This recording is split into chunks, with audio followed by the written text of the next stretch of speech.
তো hello friends, কেমন আছেন আপনারা সবাই? আশা করি সবাই ভালো আছেন।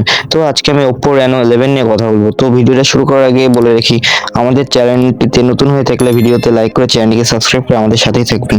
তো শুরু করা যাক এই ডিসপ্লে দিয়ে। তো এই ডিসপ্লেতে ব্যবহার করেছে 6.7 ইঞ্চির OLED ডিসপ্লে, যার resolution 394 ppi, density plus 120,000 refresh rate. Operating system হিসেবে থাকছে Android 14 plus colour OS 14। Chipset হিসেবে ব্যবহার করেছে MediaTek Dimensity 8200, এটি একটি অক্টাকোর প্রসেসর। জিপিইউতে থাকছে Mali G610। এবারে স্টোরেজের দিকে আসি।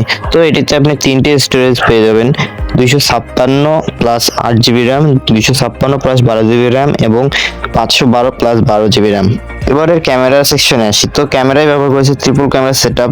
মেইন ক্যামেরায় থাকছে 50 মেগাপিক্সেলের মেইন ক্যামেরা প্লাস 32 মেগাপিক্সেলের টেলিফোটো প্লাস 8 মেগাপিক্সেলের আলট্রা ওয়াইড। ফ্রন্ট ক্যামেরায় থাকছে 32 মেগাপিক্সেলের সিঙ্গেল সেলফি ক্যামেরা। এটিতে আপনি under display optical fingerprint sensor পেয়ে যাচ্ছেন। এবারে ব্যাটারি সেকশনের দিকে আসি। তো এটিতে 4800 mAh এর নো রিমুভেবল ব্যাটারি ব্যবহার করা হয়েছে, যা 68 ওয়াটের চার্জার সাপোর্ট করে। এই ফোনটি ব্ল্যাক, গ্রিন ও সিলভার এই তিনটি কালারে পাওয়া যাবে। তবে এই ফোনটি এখনো বাংলাদেশের বাজারে অফিসিয়াল ভাবে আসেনি। আসলে এই ফোনটির দাম 40,000 টাকার আশেপাশে হতে পারে। তো ভিডিওটা এতক্ষণ ভালো লাগলে ভিডিওতে লাইক দিয়ে চ্যানেলটিকে সাবস্ক্রাইব করে আমাদের সাথেই থাকবেন। দেখা হচ্ছে অন্য আরেকটা ভিডিওতে।